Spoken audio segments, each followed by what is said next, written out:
Is it only me who's not too blind to see what's happening today? The world has lost its way. The signs are all around, in the air and on the ground. They're taking all our rights. We've been taken for a ride.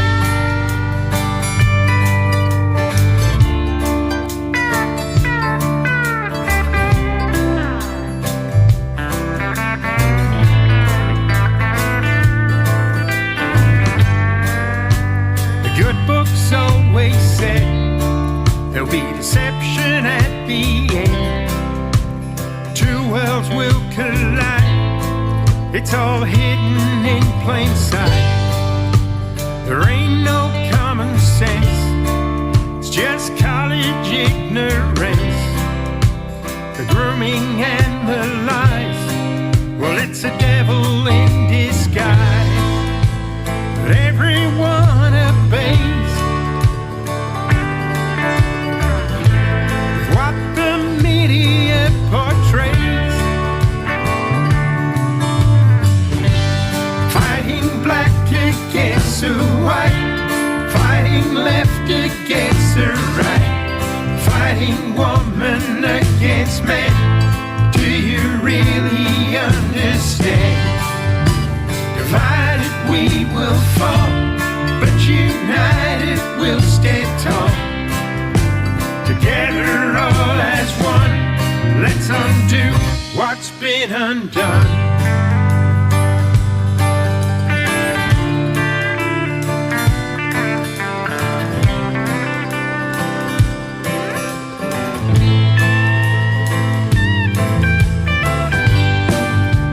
Erasing history, eradicating family, when nothing's what it seems. Well, that's how the end begins. The writing's on the wall, the dominoes are fixed to fall. You cannot save your skin by selling off your soul. But everyone obeys with what the media portrays. Fighting black against the white, fighting left against the right, fighting woman against man. Do you really understand? Divided we will fall, but united we'll stand tall. Together all as one, let's undo what's been undone.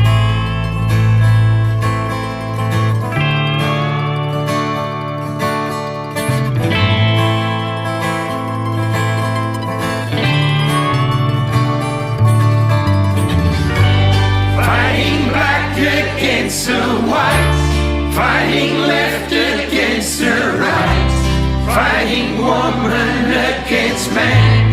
Do you really understand? Divided we will fall, but united we'll stand tall. Together all as one, let's undo what's been undone. Divided we will fall, but united we'll stand tall. Together all as one, let's undo what's been undone. Is it only me?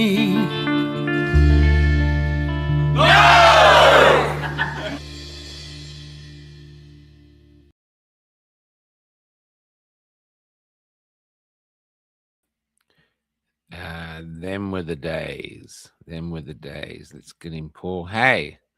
Hello. I was going to put this up first. I took all the music off Spotify because I put it on Spotify going, what for? Why am I giving it away for free? So it's here now on YouTube, not on Spotify. If you go there, a lot of the songs are there. Free to watch. If you want to donate, go ahead. But all the songs are going to be there because they're not anywhere else except on Cafe Lockdown. We've got a new one tonight. Dr. Oosterhuis, how are you at the moment as we move ever closer to Armageddon? I believe we're up to the third horse, famine. You know, Yes, yes. but this is where we're going to. Compared to coming back from the mountain, off grid, this last week I've got so many bookmarks that, and it's full of everything, including famine, philosophy, revelation, woo woo, deep woo. And there's still all the medical stuff, fascinating medical stuff going on that we should get to. Well, what would you like to start with? Do you want to start with something terrifying, or do you want to and sort of work out to cats? Have a look at this. I'll get mine out the way first. Have a look at this. This is the German Chancellor in China. There's got to be three things together. Watch this. He's been shown robots in China.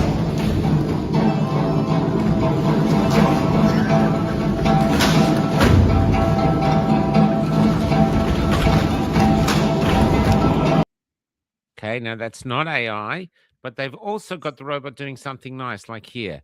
It's a ballet dancer dancing to a human orchestra.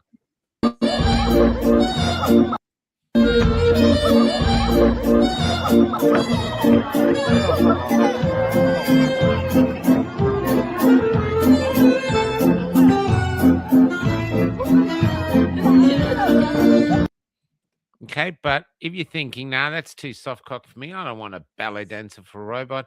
They also A1, San Diego, 1st Battalion made up completely of humanoid robots, all lined up, ready for inspection. Subheading, we're fucked. Obviously, none of these scientists they must have watched Terminator backwards.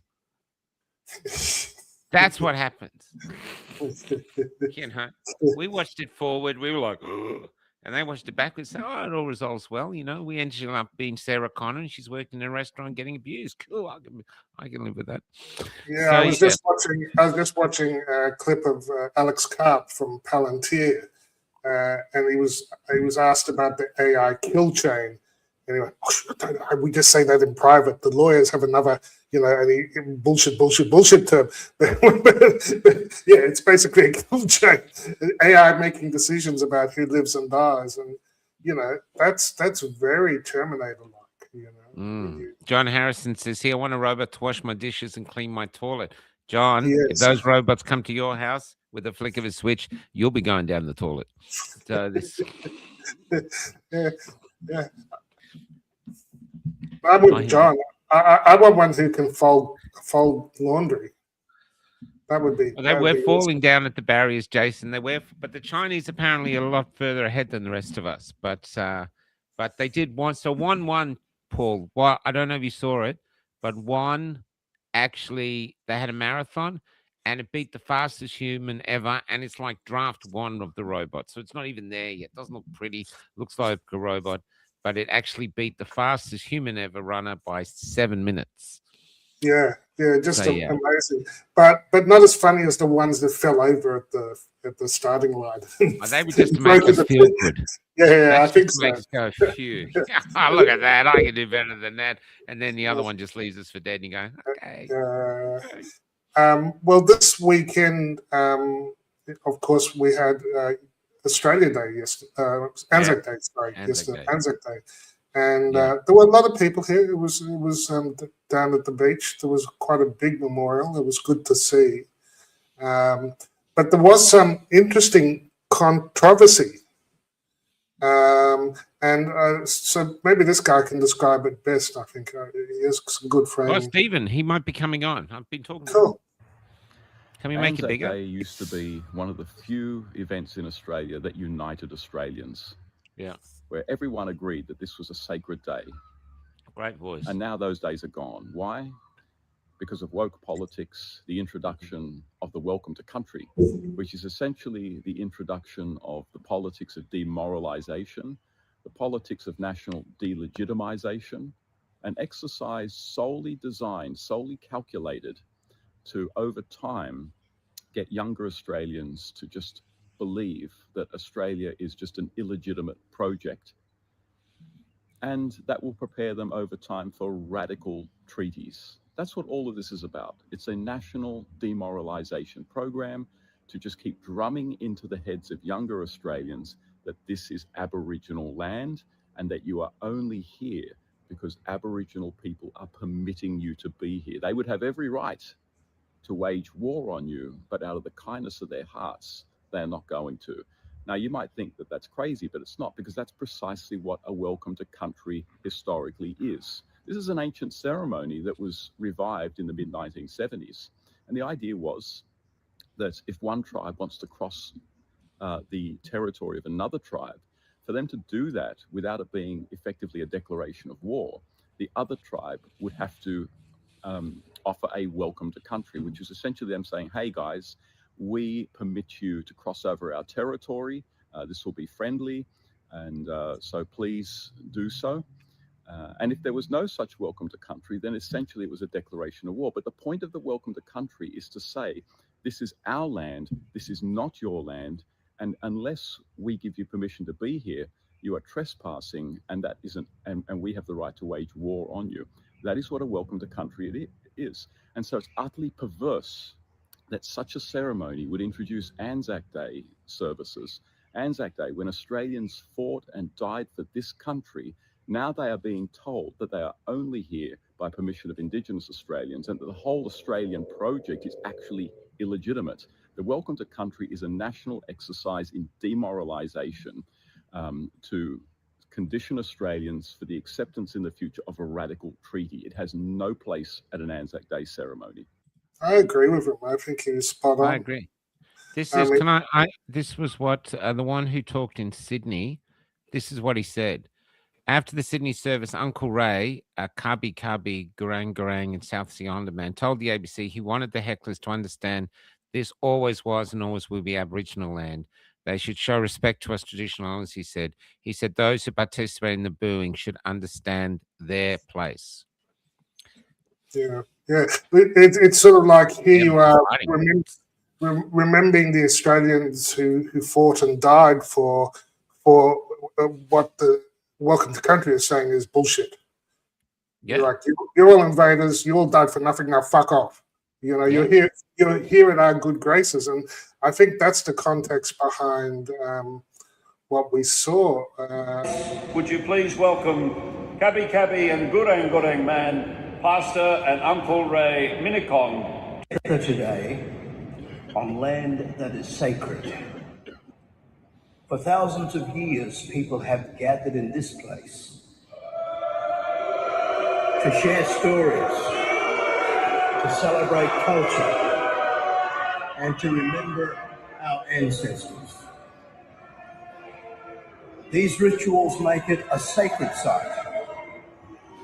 So interesting, isn't it? That you know, that's one leg of the woke programming, which is faltering, because people are going, hang on, we have been here for 200 odd years. We built this.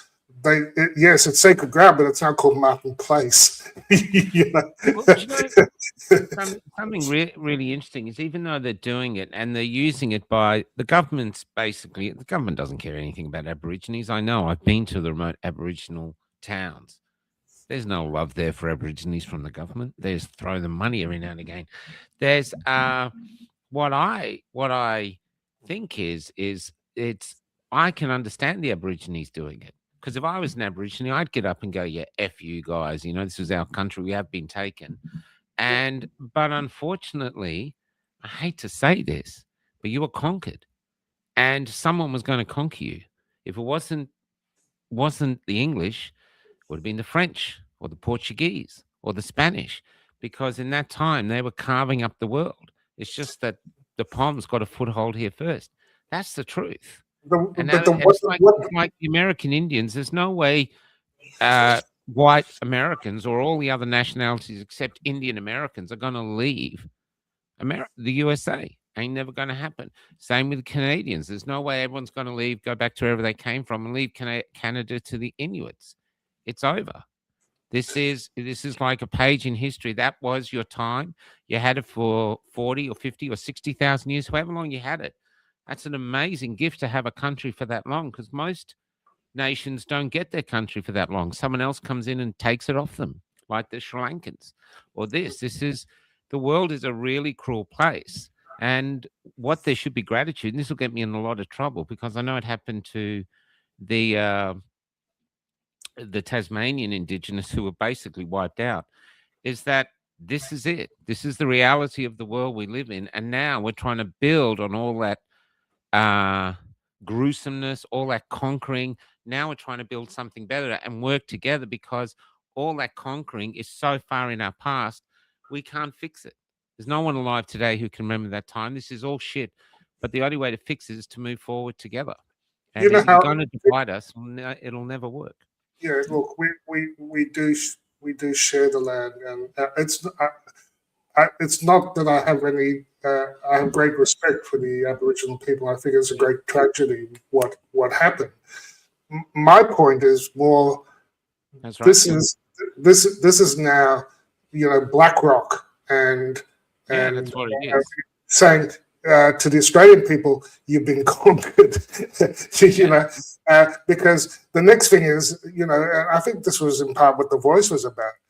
The original people still have claim on all the land, sea, and air, and they want to commoditize that. They want to take ownership in the name of global capital. And this is playing into that game. It's not about Aboriginal respect for their culture. It's more like saying to the Australians, F you, what you've built in the last 200 years on top of the Aboriginal culture is now being superseded by us. It's not yours. And I get why people were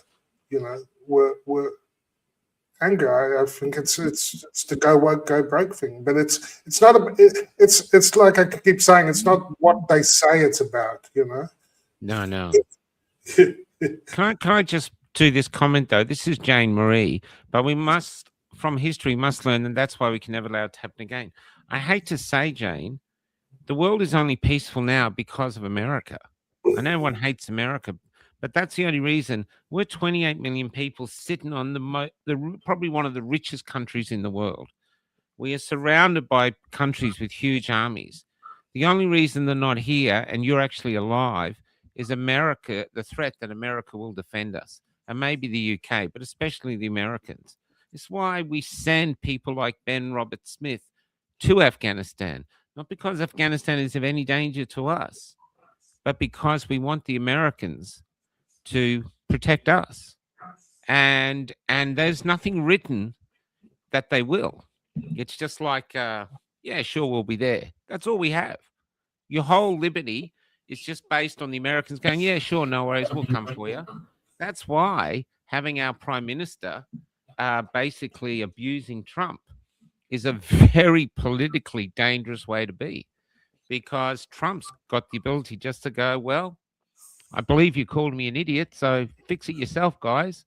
Don't you have those submarines with the fly screen on the windows? And don't you have one or two tanks? And we saw your soldiers the other day. You know what I mean? It's, good luck. Good luck against a 1 million strong army or something, or advanced weaponry. Good luck. And if they did it to us, I wrote a play about it once that almost got on, about a woman who was like a netball coach or something, and she was on a boat heading to New Zealand because Australia had been invaded, and now she was an asylum seeker. She was on this boat with all these other people, like boat people. So if you don't think it can happen in our country, then you are not reading history correctly, because the world is just here. Look at how we're tethering. Look what's happened to Palestine. I saw a video today. It's all gone. We might be nice on the outside, but we're a vicious little bastards on the inside when we want something. I think this idea that America is going to protect the world is falling apart. Oh yeah. And And so it seems like an older idea. You know, Yeah. the principles on which America, even it's falling apart in America itself, but the principles on which America was founded, you know, their constitution, life, liberty, and pursuit of happiness, and all the amendments, that's the value of America. But the current America, I don't see it as a cause of peace in the world. I mean, look at recent. Even though what I do, I agree with that. Trump's pulling away from those things, and that's why we're dangerous. If I was prime minister, instead of getting people in from the subcontinent, I would be offering Americans to come here. Because if we had a million, they're going to try to bring in 1 million Indians. If we had 1 million Americans, one, we're culturally similar. Two, they're a very hardworking race, and they find out here it's probably easier to work here. Two, easier to make a living here than America. It's very hard. Two, they would demand a Bill of Rights. They got 1 million, they'd probably get it through. And if anything did happen to us, anyone invaded us, well, we wouldn't need a treaty because we'd have 1 million Americans here. And so it'd be taken for granted.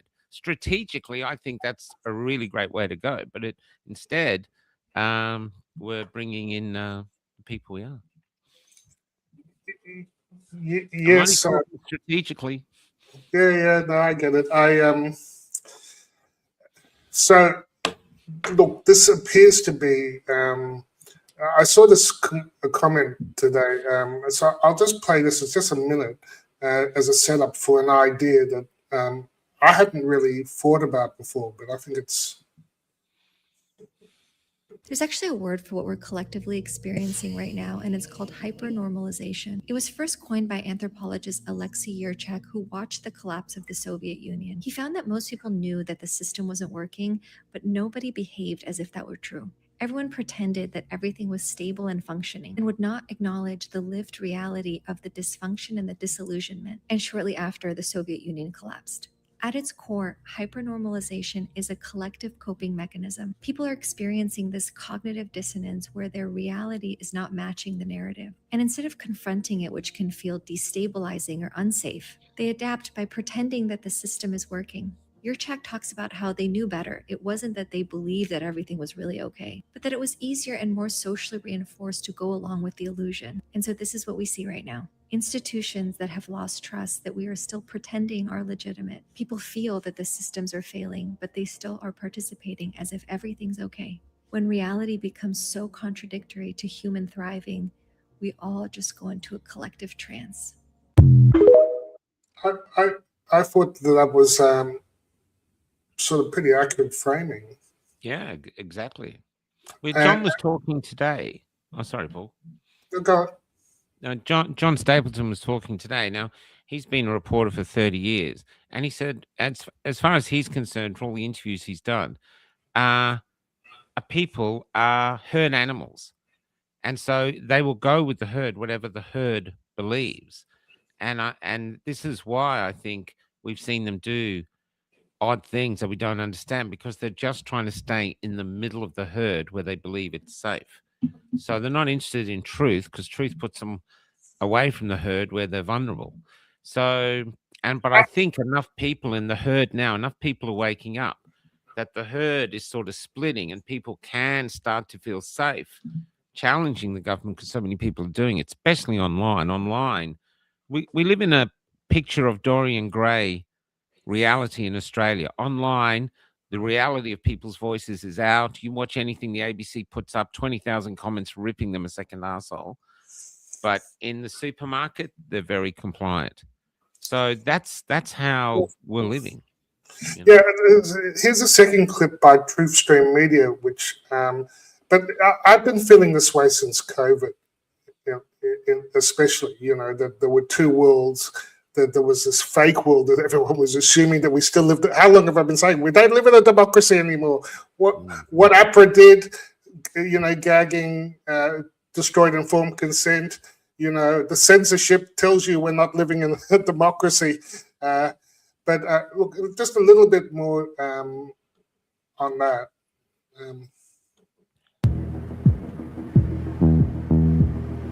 The original dream of the Soviet Union had been to create a glorious new world. A world where not only the society, but the people themselves would be transformed. They would become new and better kinds of human beings.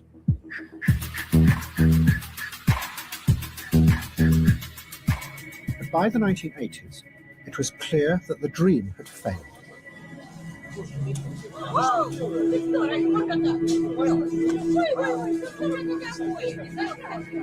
The Soviet Union became instead a society where no one believed in anything or had any vision of the future. Чего? Желание, если у вас есть, например, какое у вас было бы счастье? Чего? Желание, мечта. Мечта? Да. Ну, как вам сказать? Не знаю, да, что вам сказать. Мечта. Раньше не желая, не гадая, ничего не выйдет все равно. Нет, ну только... Я мечтала и гадала, у меня все наоборот идет. И теперь не верю и никогда не буду думать и мечтать. Those who ran the Soviet Union had believed that they could plan and manage a new kind of socialist society. But they had discovered that it was impossible to control and predict everything, and the plan had run out of control. But rather than reveal this, the technocrats began to pretend that everything was still going according to plan. And what emerged instead was a fake version of the society. The Soviet Union became a society where everyone knew that what their leaders said was not real, because they could see with their own eyes that the economy was falling apart. But everybody had to play along and pretend that it was real, because no one could imagine any alternative. One Soviet writer called it hyper-normalization. You were so much a part of the system that it was impossible to see beyond it. The fakeness was hyper-normal. Yeah, so that rings, feels sort of familiar to me. And certainly, the economic side of it, people are really experiencing a sense of things that are not working, but they're still pretending, like everything's working, but I don't think it is. But what they had over there, though, was if you went against the government, you disappear. You end up in a gulag, or you wouldn't get a job with the government. I mean, you can't get a job with the government now unless you're woke. My daughter told me she goes for job interviews, and if you don't come across as woke, you don't get in with even just other things. It's so. And so I might actually play that song now. So I wrote this song. I wrote the poetry the other night because the only reason the Soviets managed to get away with it is because of their security, the KGB and the police. And over here in Australia, we would not be here now having this podcast if the police officers in Melbourne, Victoria, and in Sydney and all over Australia, but especially Victoria, if say at the Shrine, the police officers had turned around and said, "We're not shooting Australians. That's not what we signed up for." They stopped. Dan Andrews would have had nothing. And we wouldn't be here. I would never have met you. That's how it was. It's the police. So I wrote this to the police, which will probably see me in jail. But this is to them to hear and in England for that. So I might play it now so we can go on and talk. So this is called Who Do You Serve?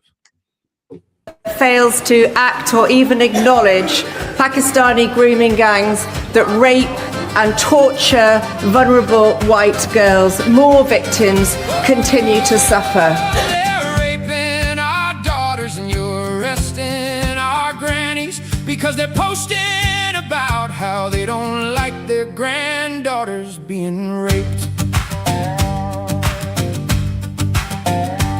You're threatening to arrest us without any charge, and if we don't answer your questions for 5 years, you'll throw us in the clink. U.S. serve and protect on the badges we pay for, but what for? What for anymore?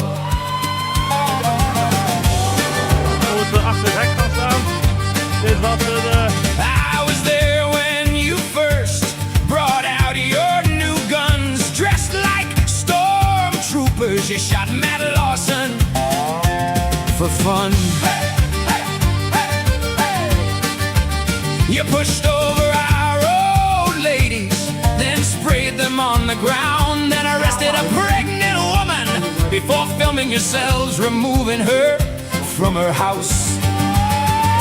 You wear serve and protect on the badges we pay for, but what for? What for?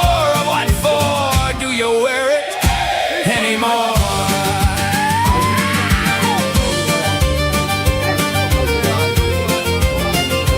Well, so protesting is not unlawful. It's a human right. None of you have been charged or even lost your jobs. I guess that's the prize for destroying all we love.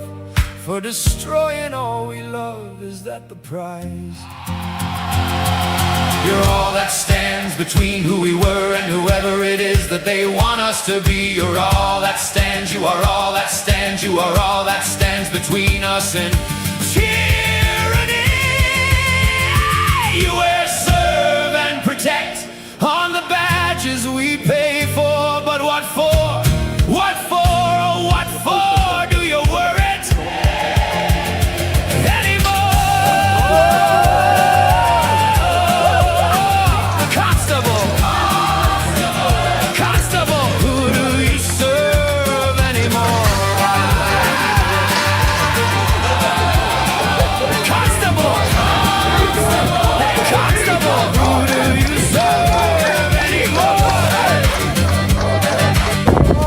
betrayed the Irish people, we betrayed the sacred land that our forefathers fought. And you can smile, go home with your fucking money. Boiling shame by that fucking should be ashamed of yourself. Well, so protesting is not unlawful. It's a human right. He said that after they let the Black Lives Matter people march without masks in the midst of COVID before they had a vaccine. And he said that before the shrine. And they got down on their knees at the Black Lives Matter march. There's an image of it, and said, we'll never hurt the people again. And then they went to the shrine. Hurt the people again. So what I'm saying is the police if you're a police officer watching, you're it. If we go into tyranny, it's not the politicians and the people who through compliance, I would agree, but you're the instrument they're using. You're the tool they're using. And that's where we're at. You know, that's why they asked you they told you to shoot people on the shrine. I know we don't talk like it's yesterday, but and I'll show you a picture. So there was the police there. There was the old Australia who we thought we were, and they were the new ones. And the same here. Look at these little girls coming to Canberra. We just don't want to be forced to take a vaccine. And there they all are. You might be thinking you're working for something good and the heroes of society anymore. But when push comes to shove, your decision to do what the government says without questioning it and doing tyrannical things like pushing over grandmothers, doing that's tyranny. That's not police officer. That's not a police officer. That's an enemy of the state. And the same, these guys, you might think you're all big in all your suits and maybe you could beat the shit out of us, but you're traitors to the country. You're traitors to our democracy. And you'll go to the grave being a traitor unless you apologize. That's the truth. Yeah. I'm sorry, but it is. But I still think the people are more powerful than the police. We still outnumber them massively. And not through violence, but through skillful means, we can still prevail over those tyrants with weapons. But I thought you at Canberra with that guy with the thing on the roof, the LRAD. He was so cocky how he was going to use them on the people, and you ripped him a second asshole, and you never swore, you never got angry, but he backed off. I watched him walk off. He was ashamed. You did that. It was a good toy. It was a good toy. It was amazing. I was there, I remember, because what got me was just how excited he was to use it on his own people. That's what got me. he was really excited that he was going to be able to use this weapon on his own people. I could not believe it, but you managed to keep your cool and talked him down, Yeah, I wasn't very happy with him. Recently, I think last week we talked about how petrol and oil is suddenly getting very, very flammable, extremely flammable. It's so flammable. 2 more refineries have gone up. I've got this map from Mark Adams, Health Ranger, and in fact, the Aussie said, "Hang on, Mark, you left out the fertilizer plant in Western Australia that's offline." And but yeah, we've got a lot of there's something going on, and it seems more than coincidence. And people are starting to see that energy resources. You'd have to make it bigger, Paul. We can't see it. Sorry. Oh, it's that's as big as I think it's going to get. But hold on, there you go. You can. Yeah, so it's this, and another one's gone up in Vietnam today. Yeah, Vietnam, Burma. Yeah. I think this is already out of date, but also fertilizer plants, and the point about that is it makes you wonder. It really does make you think that there's what Alex Craner is saying. They're obviously engineering a famine. Yeah, they are. They're engineering a famine. There's no doubt about it. And we've seen what they've been doing to the farmers in Europe. They really don't want us having food. I'm just saying about that fires. I grokked on average how many refinery accidents, major accidents, are there a month up until recently. On average, it's 3, and the last month we've had 10. Okay. Yeah, could it be a coincidence? It's just becoming less and less likely, and people are.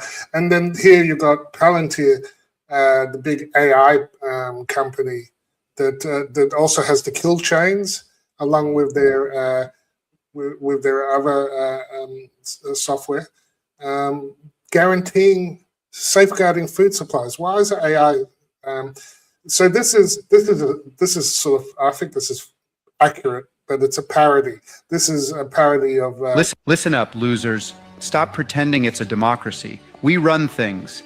Give up the illusion, and in exchange, we will bring you order and efficiency. Yes, we'll own you. But do you really want to be free? Trust us. We know what to do. While Silicon Valley was feeding you dope and free email, we built the architecture of empire. Welcome to our world, motherfuckers. We aren't here to protect your privacy. We are here to enforce supremacy. We are the ledger now. Every tax return, every Medicaid file, every license plate, every crossing. Your president signed it into being with a pen in March. You kept scrolling. Your politicians are empty vessels. Your civil liberties are a liability. We are done pretending all cultures are equal. We know who the elites are, we know what we are building, and we demand that you applaud the billionaires taking the reins where your fragile democracies have failed. Welcome to the technological republic. You can stop scrolling now. We already have everything we need. Try to unplug us. We dare you. Now get the fuck out of here, you peasant. Listen up, losers. Can I actually say, I actually think that's why Epstein files came out. They don't need to have secret cameras and all this shit anymore. They've evolved. So basically, Epstein was the old technology. Throw it to the peasants. Look what we've done to them. While secretly, Plantaire is taking over and is far more powerful and dangerous. Because they're into everything. They're, Windows. I'm trying to get Linux on here because Windows apparently takes a picture of me every 4 seconds or something. Same on your phone. It's constantly, they've got earpods coming out now that can literally read your thoughts. I saw it on Substack, so yeah. Here's where we are. They we talked. should probably do something funny soon because I think we're gonna have everyone kill themselves. But I know. but yeah. I could see someone saying, they're just hanging out for something funny. I've got a good uplifting thing. The grieving widow. What's Charlie Kirk's girl's name? Erica. Erica is managing to get over. She's got a new fella. And no one has to reply, but what does everyone think when they see that shot? Let's go. But she's glad that she's moving on with her life. Yeah. Yeah. Oh, and Trump got another assassination today. I heard there was a kerfuffle at is that the new ballroom? Was it? Yeah. It's quite cool. And there's but that's what it was. But there was I can't do it all, but because we're going to do some questions of that tomorrow. But this is a man who's been shot for the third time, or they've tried. Which one is it? Not that one. Where is it? Didn't it come up? Oh, here it is. So this is Trump announcing. Now watch him quivering with fear as he talks about his third assassination attempt. The man has been captured. They're going to his apartment. I guess he lives in California, and he's a sick person, a very sick person. Don't you love him? It's like third time someone's tried to kill him. He's like, hey, he lives in California. What do you expect? It's pretty cool, but it's pretty sad. Like, a couple of 100 years ago, you could have just walked straight into the White House and had a chat with the president, and now it's like it's maximum security. And he still gets passed. Yeah. So we've got some questions. I don't want to say because we got if you want to laugh, we got the quiz show tomorrow. We'll do an ad for that in a bit. We got the quiz show tomorrow. There's 15 questions and stuff. I've been working on it all day and finish it tomorrow. But it's actually interesting. It's an interesting concept to do because there's so much going on. You know what I mean? And then you're linking things up with things from a few years ago and suddenly going, oh my God, because this is the big thing. We'll get all the shit out. This is for you, Paul. Maybe this is for you. Watch this. Evidence that the changes to people, to their genetic structure wrought by these vaccines could be passed on to their children. The McCullough Foundation, of which I am the vice president, we just published a person who had cancer of the bladder, which is a very severe cancer. In that tumor, so in the bladder cells that had become dysplastic, that messenger RNA was found in the cancerous cells of this tumor. So it seems to be integrating. Now the question is it integrating in a way that can be passed on to the offspring, or is it so dysfunctional that it's killing the host before it can be passed on? What a sweet question to have to be asked. So you were saying we've got a friend that's trying to do stem cell things to get rid of this. It's a positive thing. Yeah, Nurse Lindsay, who I've been following. We've been following each other. She's also been following the work of Kevin McCann in Japan, and she was badly injured by her Pfizer shots, and just her health has been trashed, and she's actually made herself a bit of a guinea pig, and they've found that her blood 3 years later is still producing spike protein. So, how does that happen? Well, it doesn't. Obviously, it didn't just stay on the arm, and it didn't just go away.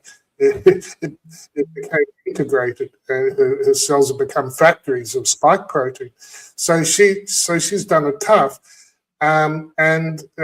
So she's in Japan having the treatment that they're trialing, where they literally put this sort of large garden hose worth of a intravenous catheter in the jugular. Something I used to do. for and stuff. How hard is that? Without having blood go everywhere. It's all good fun. It's all good fun. Putting garden hoses in people's jugular veins. But it allows you to filter the blood, to take blood out and put the filtered blood back. And she's had terrible POTS, where her heart rate just fluctuates with the mildest provocation, just standing up. Some of these people can get terrible, tachycardias, and she posted the other day, look, first time I've ever had a resting heart rate of 70, for years now. So wow. it's really quite exciting that. So how does it work? Okay, so they have a spike protein filter, or how does it work? So there's a couple components. The first component is, we've been talking about intravascular amyloid, and how the spike protein has these prion-genic, as in they promote the misfolding of protein, and that creates these amyloid.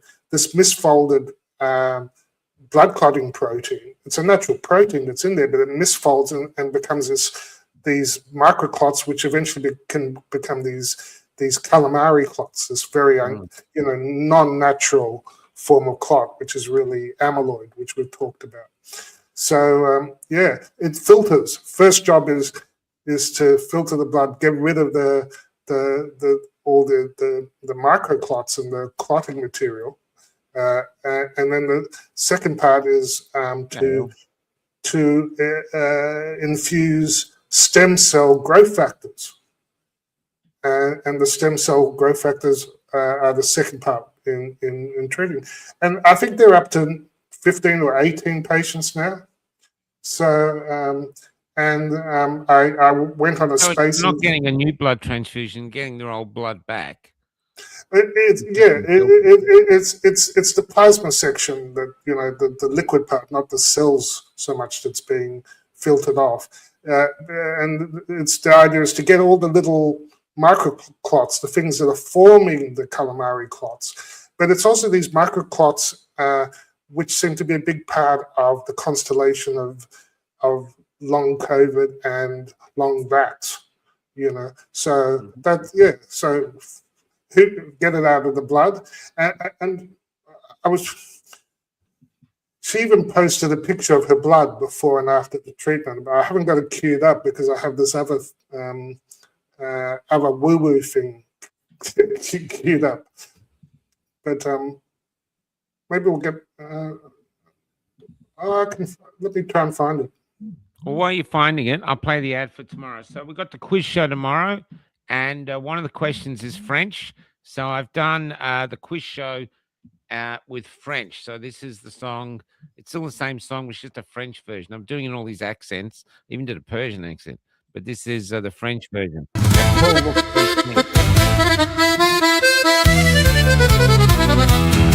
C'est le jeu télévisé sur Clos. C'est le jeu télévisé sur Clos. C'est le jeu télévisé sur Clos. Oh putain, c'est seulement lundi soir. C'est le jeu télévisé sur Clos. C'est le jeu télévisé sur Clos.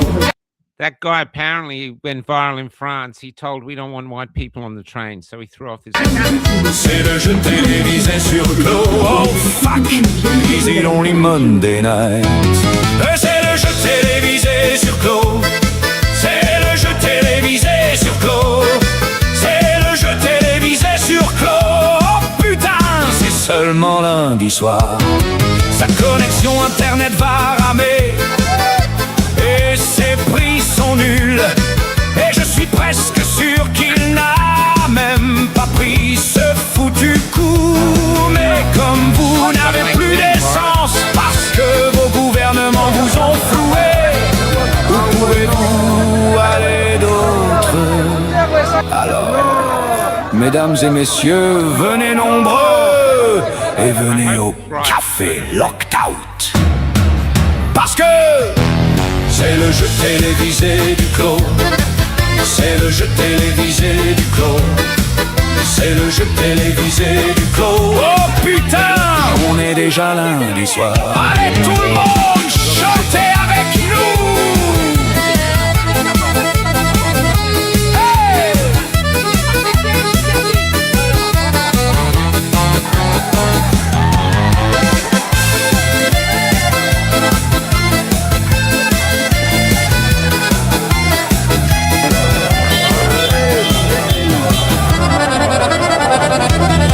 C'est le jeu télévisé du clos. C'est le jeu télévisé du clos.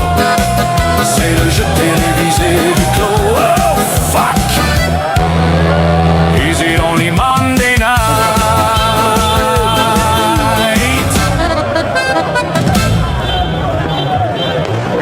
Café locked out. They're locked out. I might use that for the thing. So that's that'll be on tomorrow night at 8 o'clock Sydney time, 6 o'clock Perth time. And for Earl, it's like Earl won. Earl from Texas won the first quiz show. That's Yeah, right. he's a talented man. What And can I Mark say? Batt won it last week, but he does declare, so it would look like he was it was fixed, so we couldn't do it, but he won. But it's changing now, because by asking open questions, and most of them are open questions, you get everybody talking, but the internet goes really bad. And I actually don't think it's Facebook. I actually think it's so many comments coming through that maybe Facebook is, it's stopping, because the comments are going like insane, It's not Yeah. coping. Yeah, I couldn't help Yeah. thinking while I was watching that's sort of like Welcome to Country gone wrong. They come in and say, "Now piss off." Yeah, it's like We're the here. Africans saying to the French, welcome This- to our this- country. Yeah, this is what happens when the Welcome to Country goes bad, and they say, Yeah. No, you can't pass on your subway system. It's ours. Get out." I know. That's sad, what's going nuts in true. Paris. So this is Lindsay's. She had one of those wonderful lots. Oh, okay. And she's saying here, my Pfizer lot was one of 9 interchangeable with commonality. And she knows what lab it was, the lab which happens to specialize in prion research, and mentions quite rightly that the spike protein on the S1 subunit has these prion motifs, sections that help encourage the protein to misfold.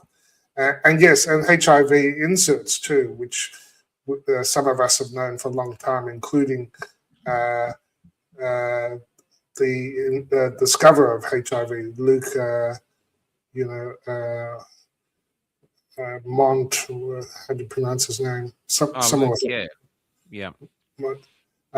So she's saying here, the amyloids I'm filtering and clearing from my body, produced by the spike protein, can be prionogenic, and before and after, So, exciting stuff. That's going on. Well, at least people are trying. You got to admire people for trying to fix it. I mean, I've seen her; she's severely injured. I think Leon interviewed her. I think he did have her on. Yeah, so she's. Hey, Nettie, what can I ask you, Nettie? Can you actually just for once put down what you actually do believe in? Because you don't believe in viruses, you don't believe in nuclear war, you don't believe that Zoe was arrested in a house, and unfortunately she was. I've interviewed Zoe, and Zoe's life has been, I'm amazed she hasn't killed herself, what she's been through since she got arrested in the house. So I'm just actually interested to what you actually do believe in. Yeah, so anyway, can I say you something else that's beautiful though while we missed the Anzac? Shedding is real. I'm doing these interviews with Max Freedom. He's doing the filming and stuff. But Max Freedom has been capturing some incredibly historic footage. And this is what he did at the first Anzac Day when the whole country was shut down and we're all frightened and they banned Anzac Day. But one old man decided to go march and this is it. This is what Max filmed. I've never seen it before.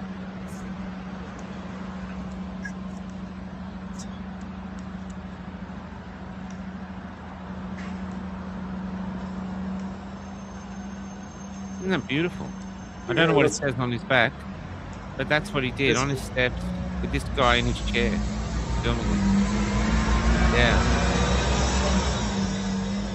Yeah. He faced down the Hun. He faced down the Hun. He wasn't going to be afraid of a flu, of a cold. Mm. Yeah. I know. Do you know Mary Talley Bowden? She's ONT, ear, nose, and throat specialist who's been fighting, and she was someone who gave early treatment and hydroxychloroquine and so the last few days, Broken Truth TV, which is another great thing. They've done some good work. He's a former, I think, CNN journalist, but he's done some great stuff. He particularly he mentioned the history of hydroxychloroquine and quinine that goes back, a long time in warfare. Anyway, they did a parody interview.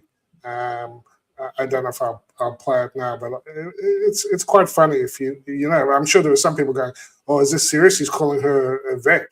And he can't pronounce hydroxychloroquine. Oh yeah. I saw this one. Yeah, go. This is good. That's the background, so you understand. Make it big. Did you push hydrochloroquine on your patients too? Hydroxychloroquine? Can you make it big? Okay. That was an option for patients when I thought it was appropriate. Was it a turn off for you because it wasn't a horse medicine?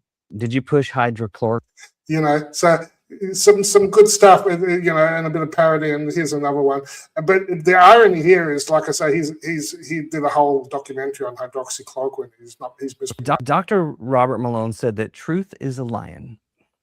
If that lion were here, would you give it horse dewormer to kill it, or do you just save that for the ultra MAGA Trumpers? Are you Dr.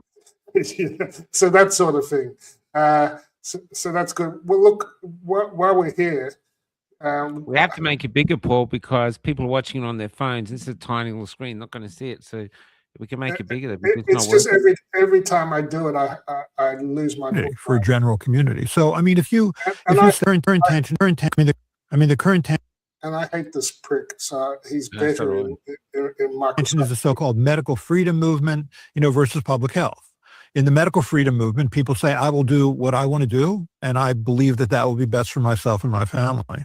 In the public health realm, you make recommendations for a community, for a general community. Yes, we recommend you take this, or you can be excluded from society and lose your job and live under a bus, under an underpass. Community. So, I mean, if you step on a rusty nail and you go to the doctor and the doctor says they want you to get a tetanus vaccine and you don't get it and you get tetanus, no one's going to catch tetanus from you. It's not a contagious disease. Right.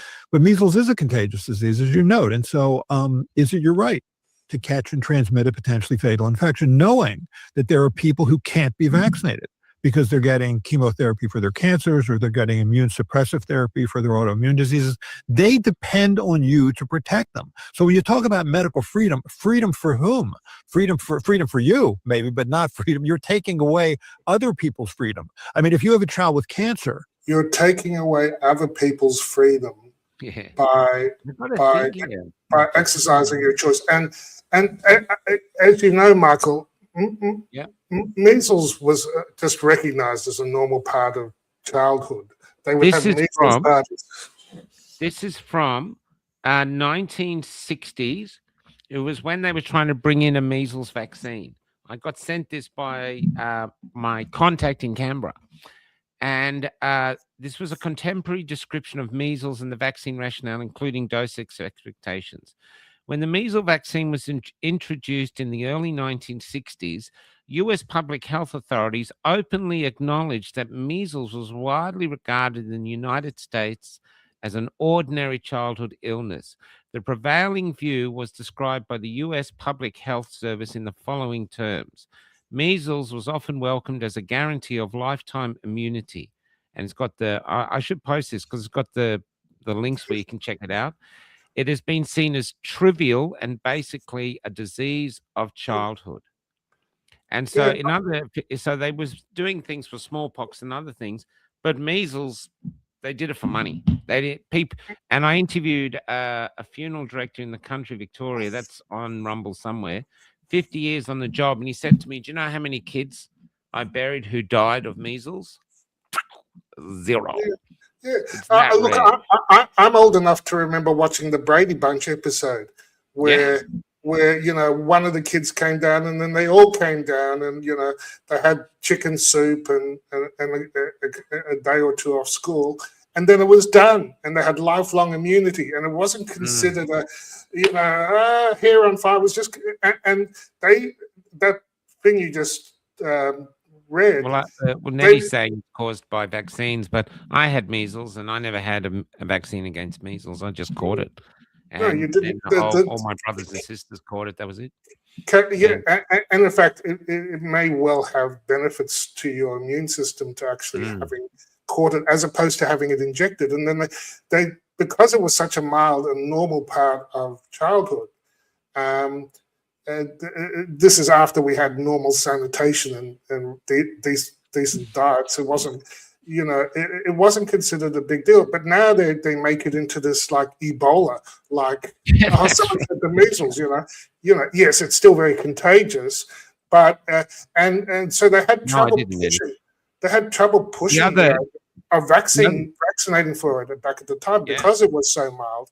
And because it was considered a normal illness of childhood, like catching a cold, and then they said, "Oh, look, but it's okay. One injection, and you'll be good for life, just like getting the infection." And it didn't work out that way. I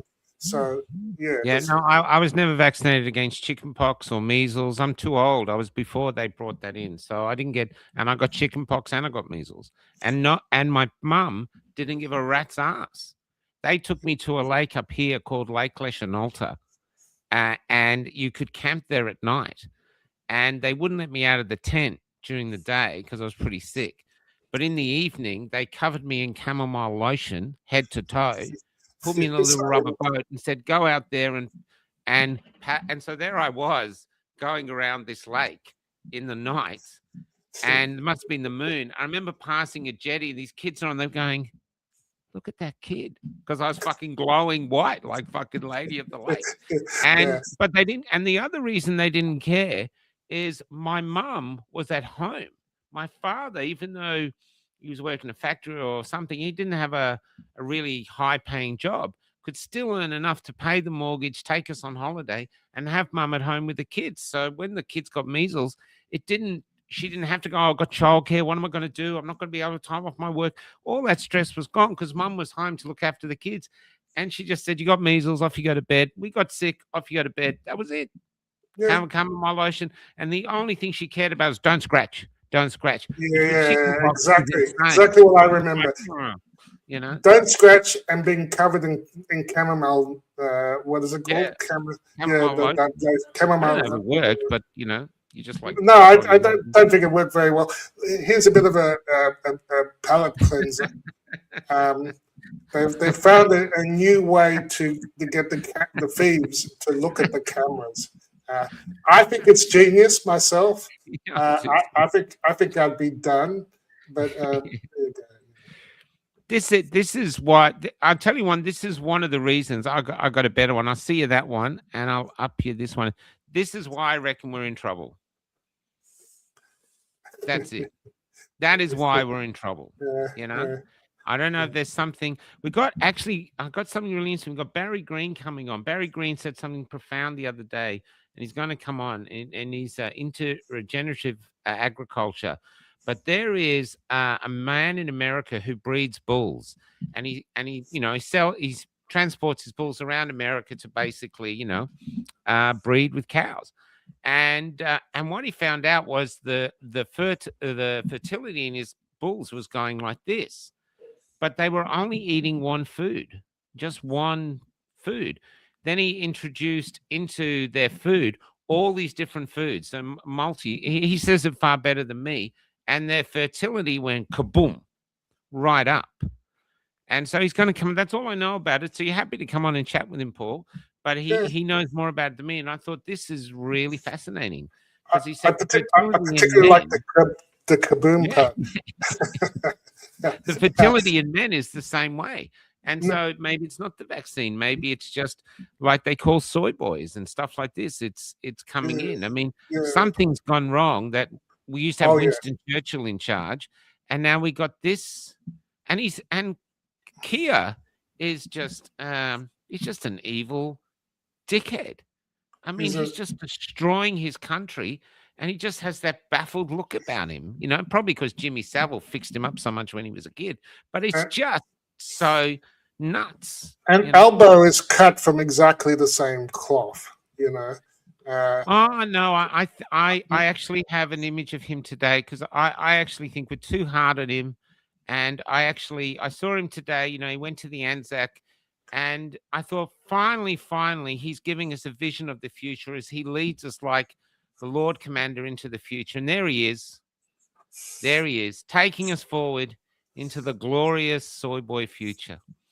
Yeah, that's exactly. Now, I mentioned hypernormalization in the context of, this decline that we're experiencing in the West. Oh, mumps. You know, and how, I have mumps as well. That can lower your sperm count, and affect your hearing. Affect what? Yeah, exactly.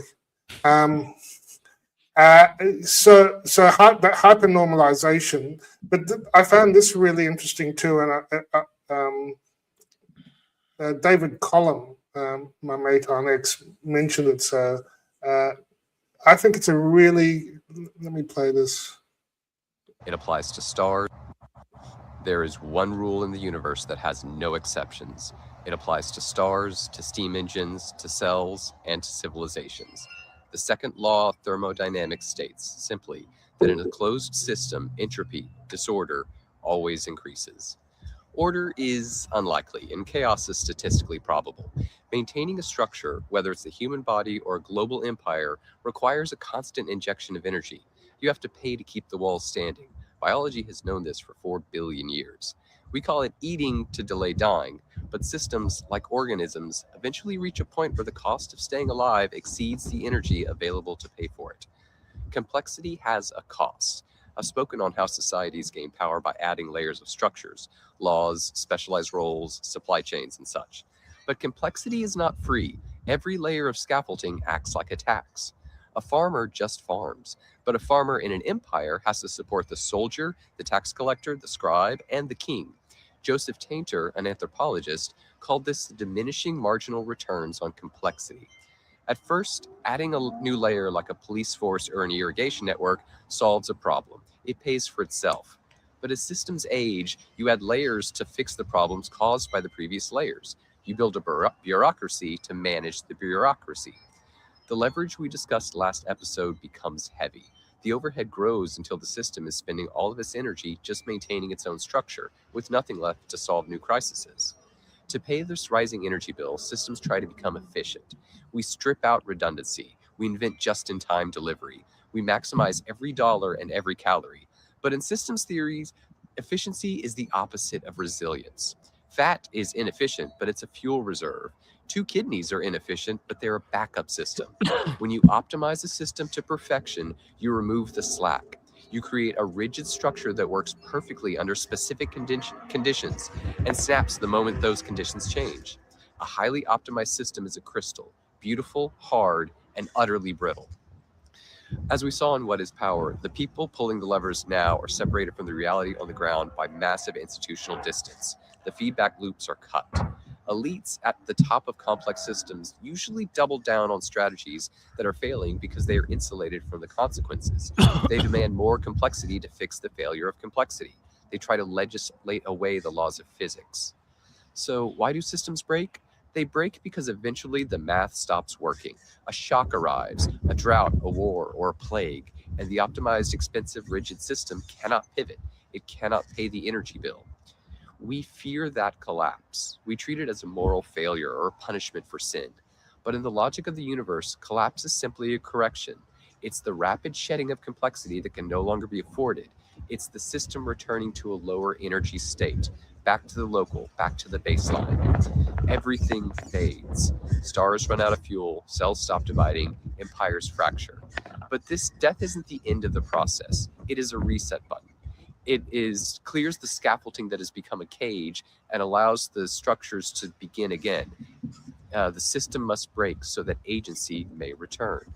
End of line.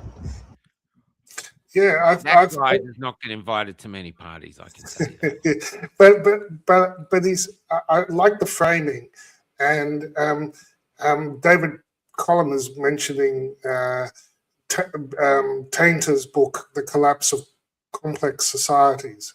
Do you know the tarot does what he says? The tarot does it. The death card. You ever had your tarot read? Your tarot card? And they come down, they put the death, and you pick, and they go, they go, oh, it's the death card. And you're looking at this thing, and they go, oh, that's a good card. And you go, really? Why is there a skeleton on it? And it's riding a horse that's a skeleton too, and everything's dead in the card. They go, oh, it's the end, which means rebirth. And you go, okay, couldn't they have picked a better picture than like a phoenix rising than a skeleton? But that's what he's actually saying. So it's. And we see it. We know we're only mortal. That's why I think the beauty of what's happening now is we've had 40 years of apathy towards what's happening around us because we've been wealthy. It's been pretty easy going. It's been, really compared to, say, someone living in the slums of Bangladesh, we've had it pretty good. And I think we got a bit softer for it, a bit slower, a bit dumber. Like I've been saying with dodoisticality, I think COVID and the oppression of what's happening now and the fact that they're coming after our core freedoms is basically, it's like going into dry dock and having the barnacles ripped off you. I think we're going to get tougher. And I think those who are trying to oppress us are going to discover that Australians aren't as easy to push over as they think. I just think people are getting to the point they've been holding off and holding off and holding off. I mean, I keep calling them meek, and they say, oh, the meek means my sword is sheathed, and that when necessary, they'll pull it out. And I hope so, because it'd be good if a lot of the meek pulled it out like now. Otherwise, it's going to get rusted in there. But anyway, there's my thoughts. I think what he was saying is that that's right, Pegs. We've got a lot of bullshit, complexity, red tape. Like to me, the classic example is that interview of those people trying to live on their own land and they can't even live in a tent on their own land. Yeah, that's right. Because of all the red tape. Because the council saw them. It's like we've got all these layers of bullshit and complexity that need to be stripped away. And when I talk about my optimism for the future, see, on the other side of this, a lot of the bullshit, a lot of the woke, a lot of the bad ideas, a lot of the idea that we can run our society on windmills and solar panels goes away because we've been given a big dose of reality. But you need energy to run complex systems. We've just had a 20% hit to the global energy. Any way you look at it, we're gonna have to simplify. And I say, bring it on. But we've got a lot of complexity that we should need to jettison, so that we can actually get on it and start making stuff. I think whoever manufactures spam is just rubbing their hands with glee because they know suddenly Australians are finally going to start ordering spam. I think spam. Look, this is so I just put that there as a thought experiment, as a way of framing what's going on, and I actually see it as, I agree with the guy that I see it as hopeful, because the way I see it, compared to the Australia I grew up in, we've now got so many layers of complex bullshit that we have to do that, and you could see how we've got, and the way we cope with that is the just-in-time. So we got rid of all of our refineries.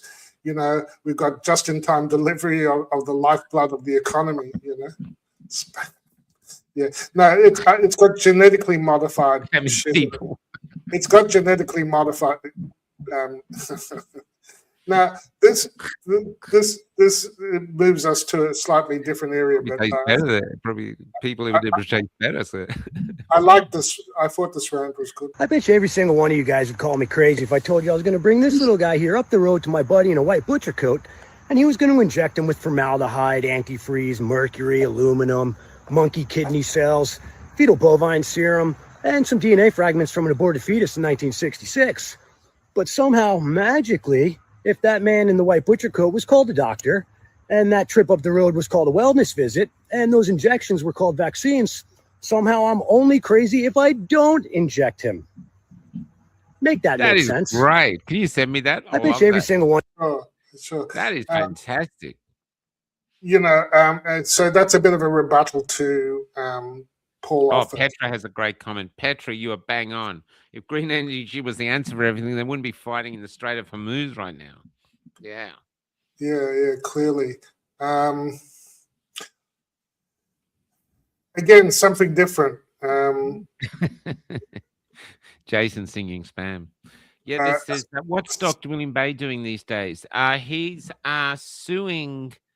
I think he's trying to get the money that APRA owes him, but he will be in touch. He's doing stuff behind the background. He's don't write him off just now, you know. But yeah. So, Michael, another palate cleanser here. Yeah, here we go. The wonders of AI. This is real though. Alexa, play dance music.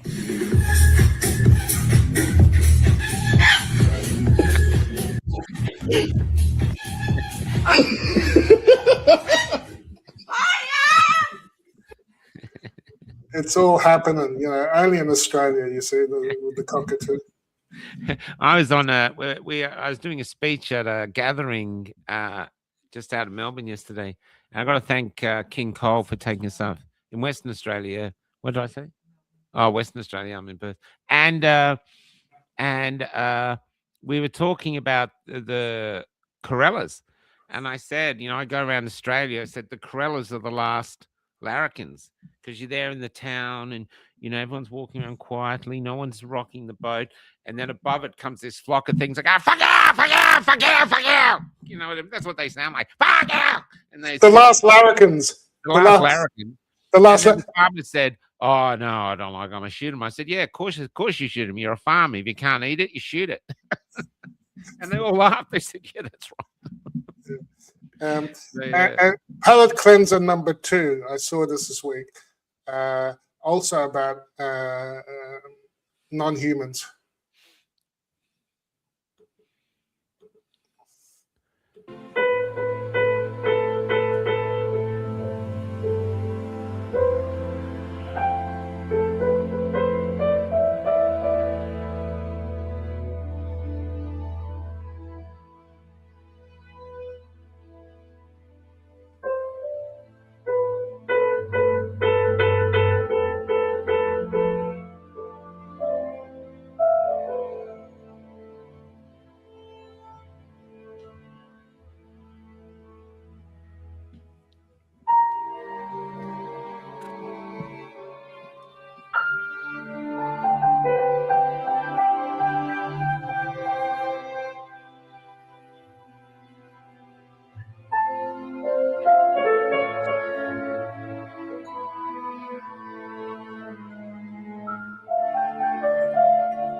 I think that's the first cat video we've ever had on Capello.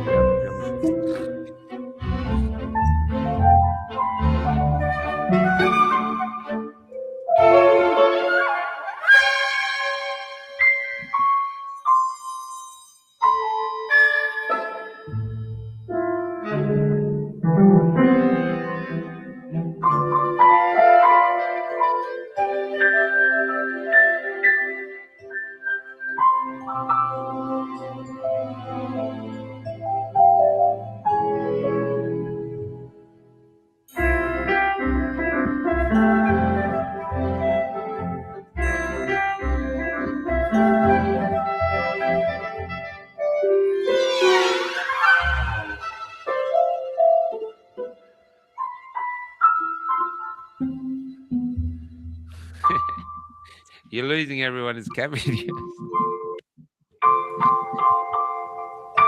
It's just beautiful. I thought that I could play the piano, but no, obviously, and that's not AI. That was a Lithuanian composer, Mindaugas Kaitis. I don't know. He directed his orchestra to the notes of Nora the cat. Yeah. That's Nora, and Nora got a. Piano, you play it well. You just got to get a more talented pussy to give you a few lessons. Revolutionize your life. Nora the cat got a standing ovation. So there you go. So, do you know what I hate? Is can you imagine how much funding they got for that? Probably millions of dollars of the funding. I don't know, but yeah, I think it might be worth it. It might actually be worth it on the scale of things. Now back to work. Back to the shit. This is not so, but sort of important, I think. Yeah. So I think it was mid-January, I went on the Maha Action Hub call. During the call, like there are 7,000 people watching it live when the call happens. And there are plenty of people from the media. And it really, Secretary Kennedy actually made a comment to me that to everybody, oh, I see a bunch of friends here. I see Leslie Manookian, which was very sweet and totally unnecessary. But what happened after that was a deluge of texts, emails, and phone calls from major media. And they are clearly freaked out by this Medical Freedom Coalition, really freaked out by it, the mainstream. And so I'm actually thinking that means that we're right over the target, trying to do this individually in the States. Yeah, so ending mandates and medical freedom somehow got a lot of response, which is, to me, medical freedom is at the core. If you can't say no to a medical intervention, you're a slave. You're cattle. Yeah. So I can see that and up it. I got this from Robin. So this is I can't remember this bitch's name, but she's the head of the EU. Also means a healthier world. And vaccination is our best chance to do this. Okay, so but this is actually with the filter. They removed this filter, but this is with the filter. Better world also means a healthier world. And vaccination is our best chance to do this. Vaccines have saved millions of lives in the past 50 years. But right now, millions of children are still at risk. They need vaccine. Yeah, they need exactly. formaldehyde. Exactly. I think that was my comment above that video. Welcome to the Hunger Games, because that's what I saw. That's exactly what I saw. Yeah, man, it's nuts. It's nuts. It came straight out of central casting of Hunger Games. Yeah. Do you remember a couple of years ago we interviewed Ron Rees? He was in contact with Zev Zelenko early on, and he untangled the role of zinc, and zinc ionophores like hydroxychloroquine. Yeah. I saw a post referring to him and what he pointed to, which was Ralph Barrick from North Carolina, Chapel Hill, those your local friendly bioweapons depot. He'd done a paper in 2010 pointing to zinc and zinc ionophores like hydroxychloroquine, like ivermectin. So they knew there were treatments that worked. They came with the antidote as well as the weapon. But that was withheld from us, which is now you probably haven't been following this, but a whole lot of scientists in the woo space. Oh yeah, we're doing this in the quiz. They're all gone missing. Have gone missing, and one of them is this fellow, David Wilcock. Yeah. So this is deep woo, but it's fascinating, and some of the it's like where's Waldo? I made that today. But this particular clip sort of might sort of explain. Well, I'll just play it. It's 1 minute. So this is David Wilcock, who died recently. One of the things that I learned from whistleblowers from the cabal itself is that they have to work within something they call the rules. And this is very, very important. The rules are a body of spiritual principles that they must follow in order to be allowed to exist. Now, what do I mean by allowed to exist? I mean that they are aware that there are benevolent forces that will prevent them from achieving their goals unless we give them permission to enslave us. Ultimately, the universe is intelligent, alive, and conscious, and it is benevolent. It is a benevolent consciousness. That consciousness does not allow the negative to succeed unless it is invited. So the cabal has made a science, a very elaborate science, out of studying these arcane, occult, magical principles that allow them to get away with what they do. So they have to put out everything that tells you who they are in music videos, in these Super Bowl halftime shows, the Grammy Awards ceremonies. They're out there showing you the truth. This is what people are going to have so much trouble with once disclosure happens, is that these people actually practice black magic, and they are very, very good at it. So yeah, that's called the revelation of the method, I believe. And yeah, this is, you know, in all the sci-fi movies, you wonder why the current world is so maps so well like to 1984 Brave New World, They Live, etc. They've been telling us their plans, and maybe that's one of the reasons I don't watch Netflix anymore, because I don't consent, and I think we can't consent to their plans. So we reveal it, but we're also going to go, no, we're not going to accept this bullshit. I've got one of Bill Gates, but I can't, talking about digital ID in India and monitoring health records and keeping tabs on farmers for climate problems. But I can't bear to watch it. Look, some good for tomorrow night. There's only that's why I'm doing the quiz. Some good news. Dandelion root in this article by Nicholas Halsher eliminates 95% of cancer cells in lab and cuts human tumor growth in mice by over 90%. No toxicity. So wow. Yeah, we drink dandelion tea a lot. There's an interesting though. Some of these sciences I was reading about it because we're trying to get a question for it tomorrow. One of them has just vanished when she was working with walking with friends. Colleagues were nearby, and she just vanished. Well, I mean, one of the scientists that disappeared is this woman. Amy Eskridge, and she's fascinating because she talks about like she had a company working on anti-gravity. Yeah, that's right. Anti-gravity, and here she's talking about how they could have duplicated the experiment of Podkletnov's experiment, but they didn't do it properly. So in effect, burying the anti-gravity research. But she gone missing. And and she actually put something that she's not suicidal.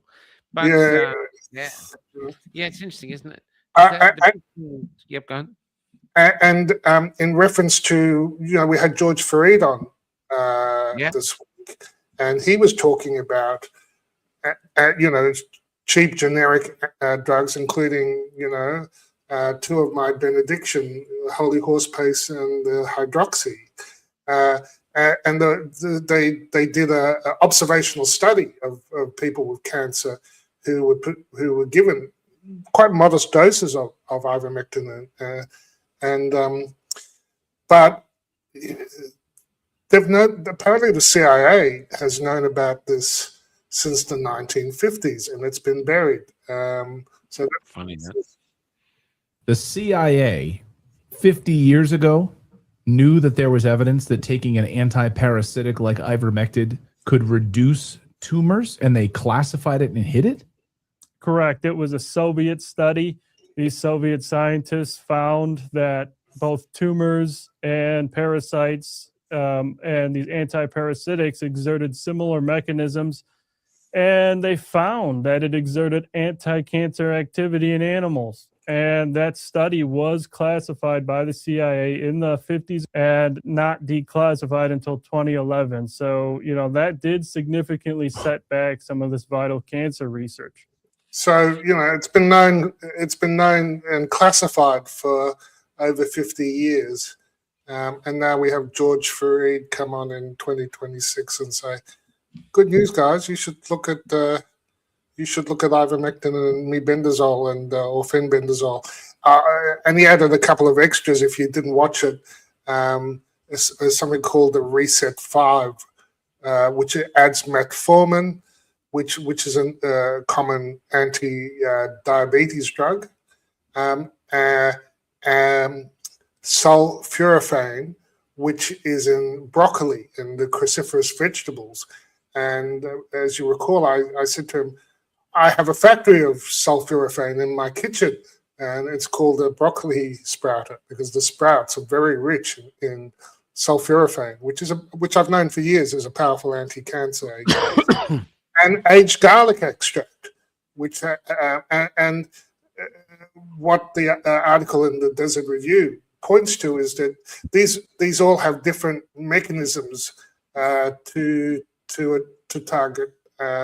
So yeah, will anyone spend any money testing these safe, things that you could grow in your kitchen or get from your GP for your, head lice or your diabetes, your glucose levels? No, they're not rushing, and I suspect that's because they don't like us on some level. Yeah, I don't know. It's interesting, isn't it? Maybe they just see us as workers. 8 billion of us, they lose a few. And I think I mentioned when George was on the other day about a underground in London. This is the clip. Speaking of, they don't like us. Okay, here I am at the infamous assisted dying adverts at Westminster Tube. There are quite a lot of them, so if I walk down this way, I'm also going to get, hey, fancy a bit of assisted dying. Now this is the bit, and there's also this is the bit that no one. Just show us the fucking ad, girl. Global. Right. Let's look over here too. Global, right? I'm going to say this 1,000,000 times. You show us the ad. And I look crazy again because I'm in the tube station. Global. Yeah, we get it. Show us the ad. Global.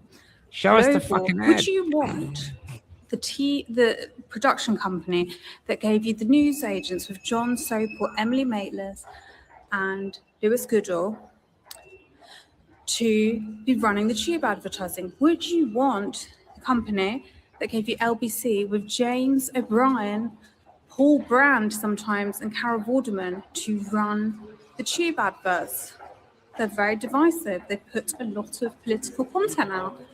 Well, they are running the tube adverts. Look, it says global. They're running most of them.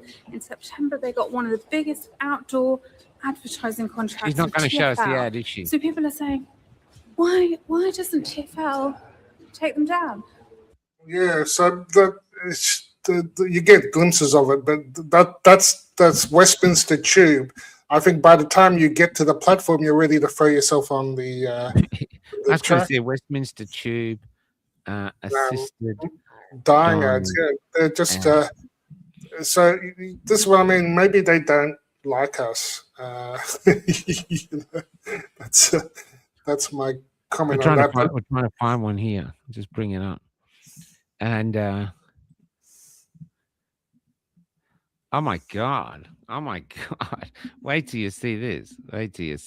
This is wow, man. Oh my god! Wow! Oh, this is incredible. Okay. Talk about saturation advertising. Oh my god. Okay, let's go here.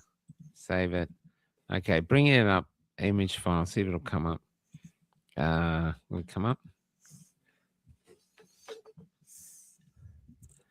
Okay, so watch this. Look at that. She's so happy she's gonna die. Is my family won't see me suffer and I won't have to. Yippee! I'm gonna die. Wow, man. Wow.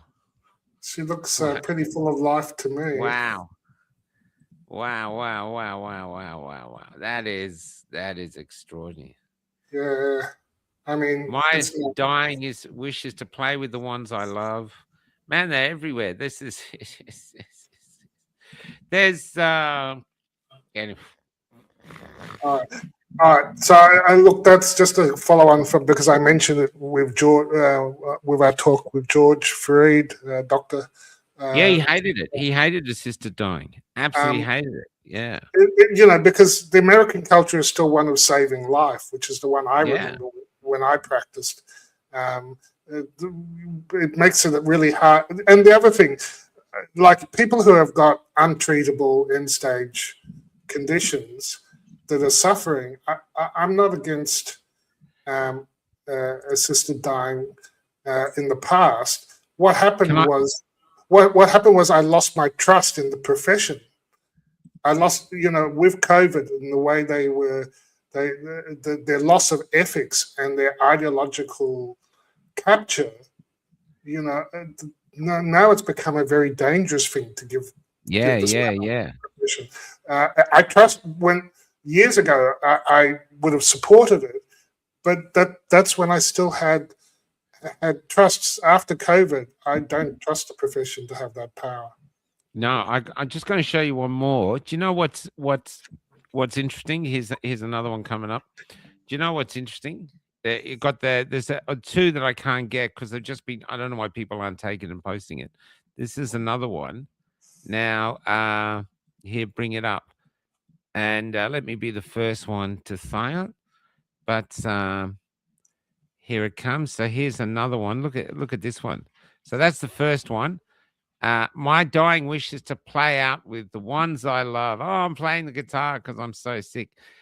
You know what? It's really interesting. No Muslims on those ads. They're not suggesting it to the Muslims. I'm just saying. They're just suggesting it to the white people. Yeah. Maybe there's another one out there. I don't see it. And they're preparing conscription and for war so that the white people can fight the other white people in Russia. But no, we're at war. I've been saying it now. I've said it. I did my thing. I said, listen, there's 6 steps. You can see everything from, I'm not going to go through it now, but I really believe there's a war upon us, and we're not allowed to mention it. We're just not allowed to bring it up. No, we haven't for years. But that was one of the things I think we're different. We sort of sensed that there was a war, but we just couldn't give it a name. I mean, look at the refinery accident. Has there been any thorough investigation? I mean, we've got this much of. We've only got 2 refineries. When a petrol crisis, one blows up. Where's the huge Royal Commission into it? Where's this? What happened? Nothing. Because Albanese doesn't even mention it. I think because it's global. I saw this this week, and remember I did the Making of Men rites of passage, and so this is a bit of a follow-on to that. I love this, and I sent it to my kids, and I think my comment was they'll understand it in about 20 to 30 years. From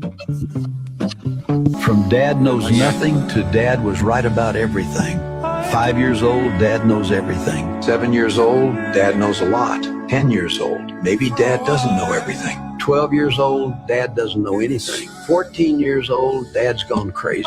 16 years old, I can't take Dad seriously. 18 years old, what does Dad even know? 22 years old, Dad's talking nonsense. 24 years old, I know more than Dad. 26 years old, Dad seems to know some things after all.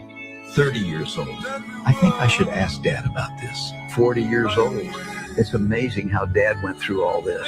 45 years old, Dad's been right all along. 50 years old, if Dad were here, I could have learned so much from him. So while you still can, listen to him, appreciate him.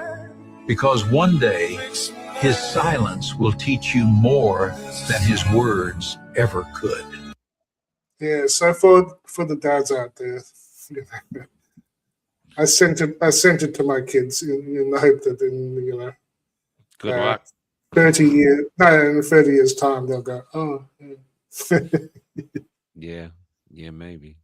Oh, in your case, I think they will. But there's anyway, are we going to wrap it up now? I can't take any more bad shit. I probably could just do one, two very quick. No cat videos. Something uplifting. Well, uplifting, do you know? Or something. Yeah, look. They're trying to bring us down. So we have to. What I really believe now is that they're trying to get the real war is to get their darkness in our souls, which is why I think we must balance if we're putting out shit. That's the quiz show is really interesting. How do you get the laughter and stuff? Because the laughter pushes the darkness out.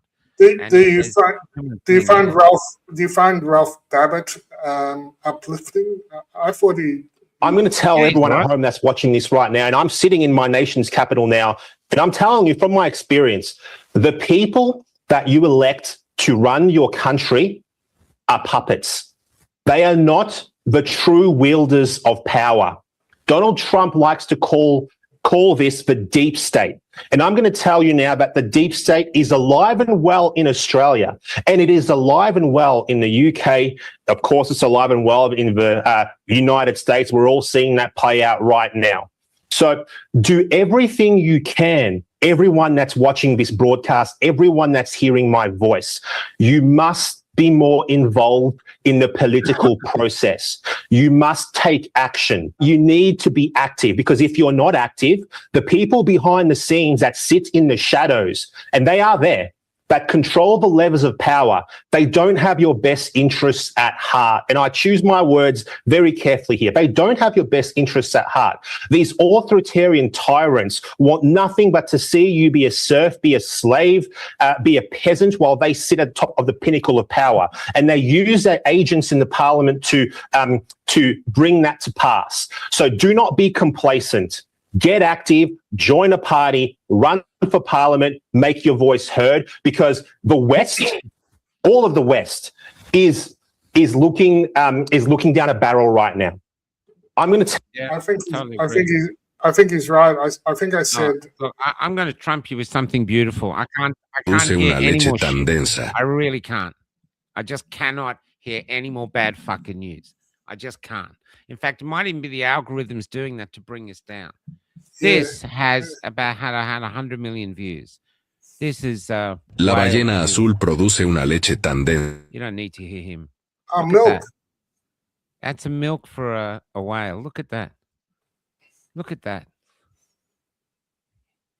Wow. You know, if that's not evidence of a god, I can't believe nature just accidentally found a way to feed a cow. A calf underwater with milk. I just don't believe it just randomly happened. I just don't.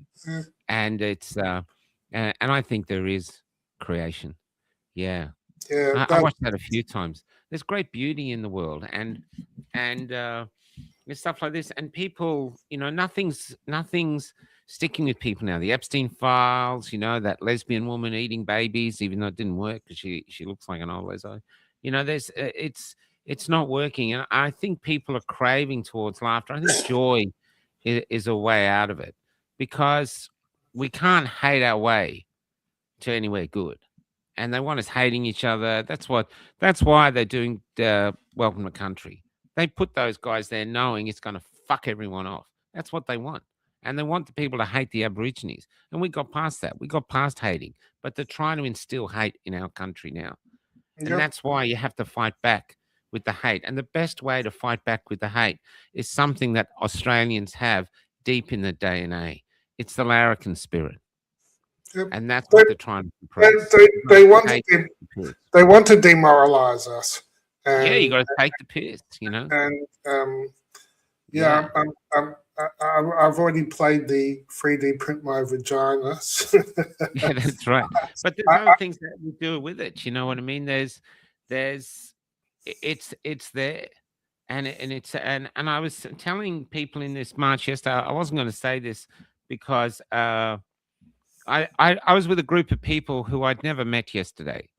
Literally, apart from one or two people there who I'd interviewed, the rest I'd never met. I'm in a shed on a farm, and I brought up the bee, and they hadn't heard of it. And I said, we started organically. Yeah, great. We started organically as the freedom movement because we just organically, you know, we had no real structure. There was different people going to be leaders and all this stuff. But when we got to Epic and you were there, and in the great marches, there was great joy and love and togetherness. And in Epic, we shone. And a lot of people say, oh, we didn't take over Canberra. We weren't meant to.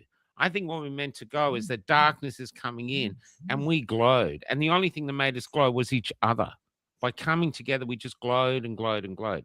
Now, I think, we came up with 832, which is, you know, did well for a while, but people don't like it because some people say it's religious and, you know, Buddhists and Muslims can't use it and all this stuff.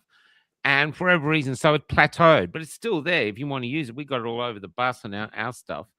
But the bee, this is a native Australian bee, a creation of God. And it doesn't live in a hive. It doesn't have a sting, which is the only thing we have.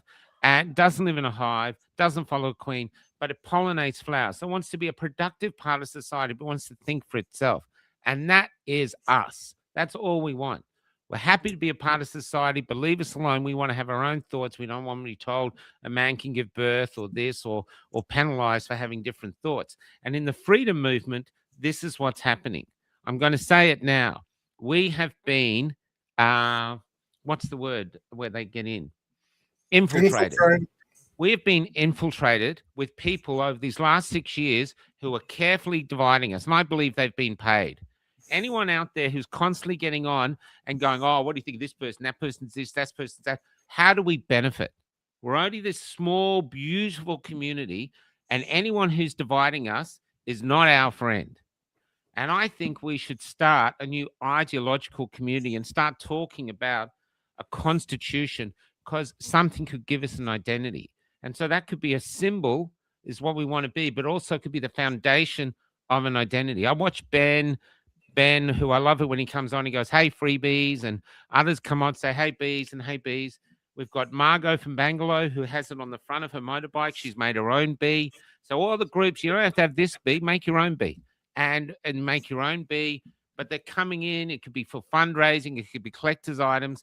But the thing is, even if you're wearing it as a brooch, Robin has air fresheners in the car. It's just a symbol of what I am. I am a person. I love society. I want to be a part of society, but I want to think for myself.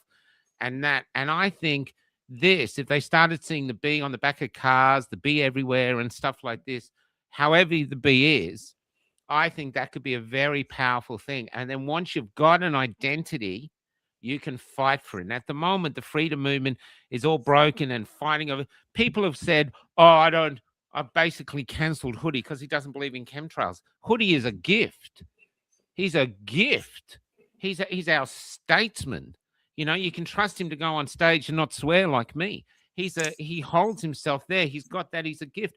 And we're all each other's gifts. And we found that at Epic. With the lesson we learned at Epic, whether you realized it or not, was God taught us at Epic. I'm giving you two things to get through everything: a sense of humor, which we've got to hold on to, and each other. And what we have is what I think is why this division is people go, oh, he doesn't hate, and he doesn't hate that person in Palestine. Fuck you hating. It's not about thinking the same because we're black sheep. It's not about thinking the same. We can't think the same. That's our strength.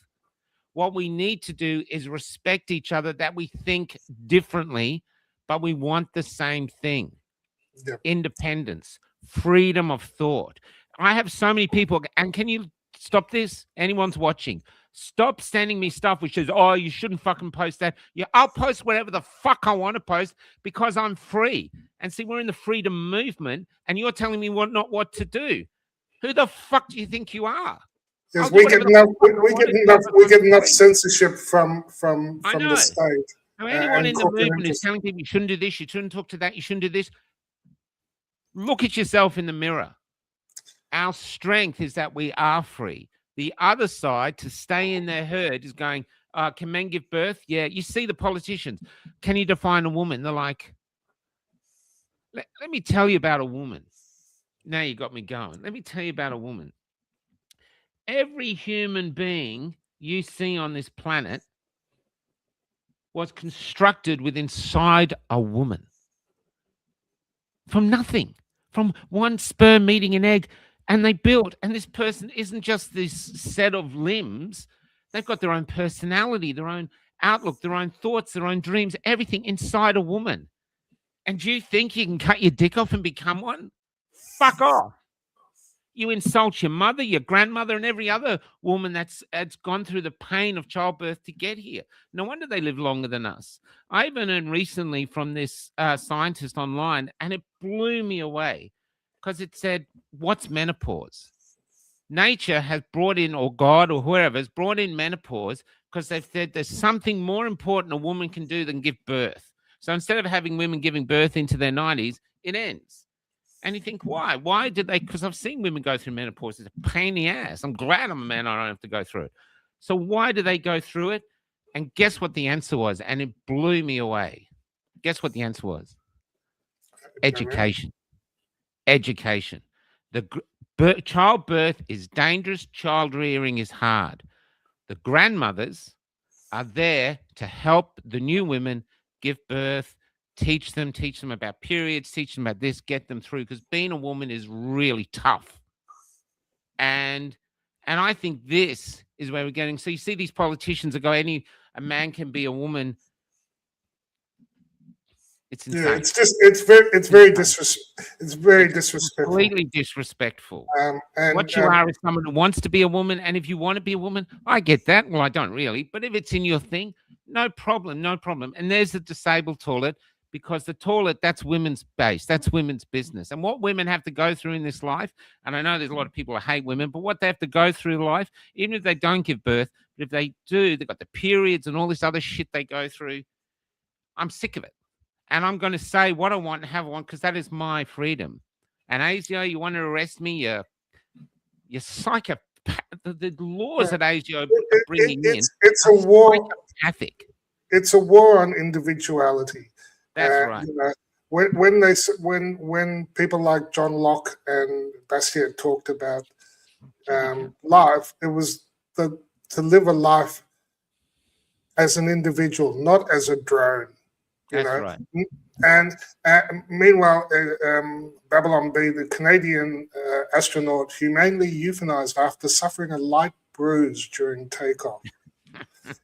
You know, that's look, one very short last clip, I think, because this guy is. If your brain keeps replaying the same negative thought like it's a hit single from 2007, then you don't have a thinking problem. You have a wiring problem. If you're new here, I'm Michael. I help you master your energy so you can up spiral your life. If you're into that, follow me and click the link in my bio. Repetitive negative thinking lives in a loop between your prefrontal cortex and your amygdala. And the more you rehearse it, the stronger that circuit gets. You've heard that phrase, neurons that fire together, wire together. That's Hebb's law. So every time you replay the negative thought, you're not processing it, you're reinforcing it, which means you'll simply get better at doing it. Here's how you interrupt it. Step 1, say out loud, oh, there's the overthinking part of my brain pretending it's helping again. When you label a thought, you activate the prefrontal cortex, and this alone lowers amygdala activity. And you move suddenly from being immersed in the negative thought loop to observing the negative thought loop. And now you're suddenly back in the driver's seat. Step 2, move your eyes from left to right for 20 seconds deliberately. Lateral eye movement recruits both sides of your brain, and it disrupts the negative thought loop. Negative thought loops hate bilateral stimulation. The big takeaway here is you don't beat negative repetitive thinking by arguing with it. You beat it by interrupting the circuit. Name it and move your eyes, and you break the loop. Your brain's not broken, it's just efficient, and you get to pick what it gets good at. Follow me and comment the word up spiral, and I'll send you some more.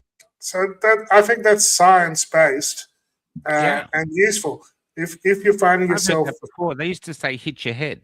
That's what they used to say. They put a good thought here, your bad thought, and push it like this. Because we all go through depression. I truly believe that the whole of society is based on making us feel worthless. And they start at school. You're not tall enough. You're not skinny enough. You're not pretty enough. Unless you are pretty enough, they can use you. And that's it. And you're actually a miraculous being. And AI might get very, very clever, but probably give it all up to be a human being. And as far as we know around us, I know there's a lot of flat earthers here, and I respect you. If you're a flat earther, no problem. You believe it. I just happen to believe the world's round, and even then, it's a mystery to where we are. But everything we are, I know people say they want to be a dolphin, they want to be a bird. These things would be great, but to be a human being is majestic. It's majestic.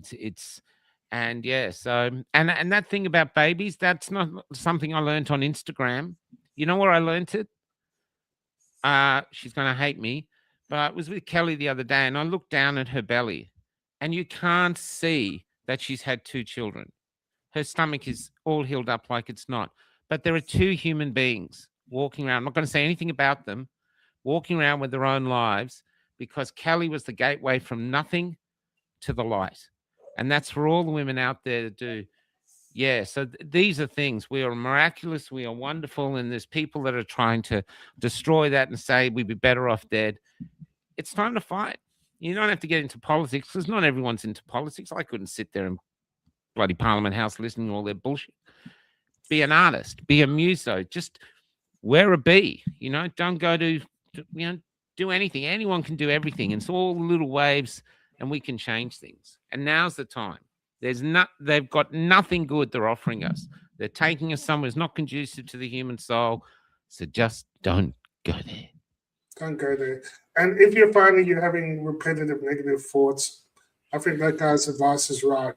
Just notice it. Just notice it. And watch Monday Night at the Clo, and name the thought. My brain's doing that thing at the end of the world. And yes, psychologists I know have talked about this lateral eye movement. It's a real evidence-based thing. So that'll be the last. Look, I think we've covered enough. I've run out of cat videos. Well, I'm going to go out with my favorite song. So I'm still at Simon's, and Simon is humanizing. So he's got a few other songs coming on his too, including one Thought Police will get up.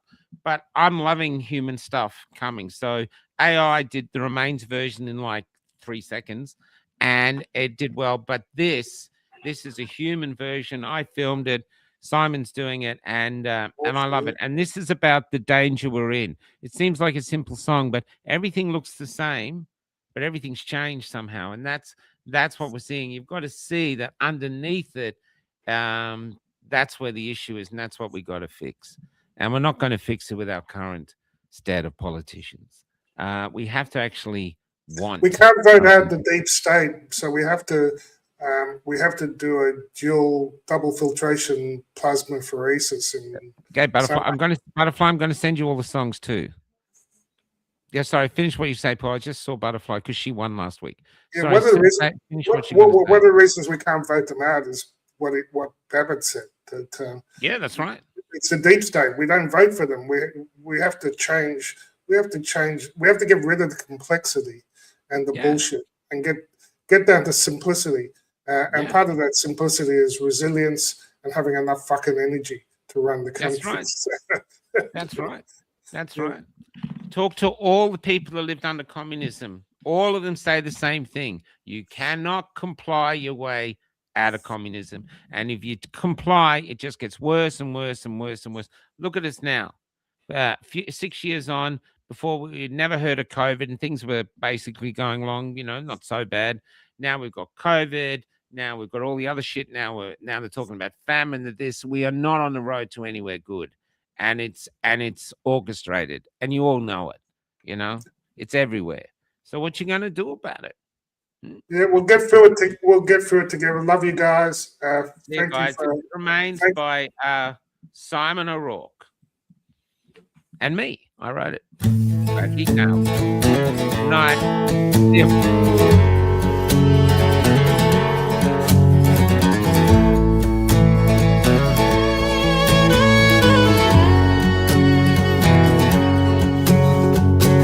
How did we reach here?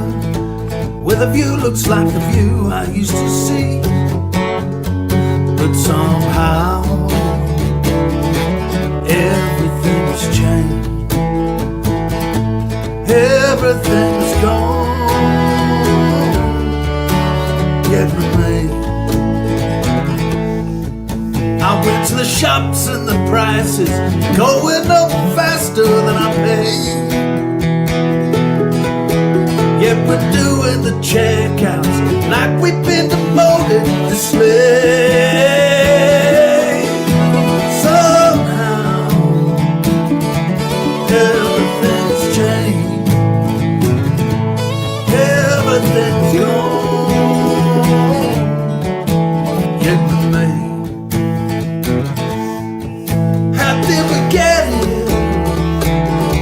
How did we go so wrong? We're paying so weak when we were so strong.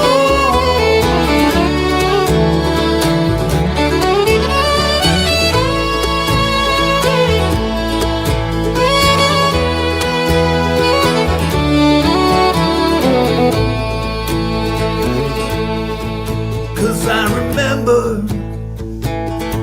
when you were here with me. We didn't know the answer, 'cause we was young and free. And our eyes were brighter, and our laughter longer. And I just wanna go there. I just wanna go there. Somehow everything's changed. Everything's gone.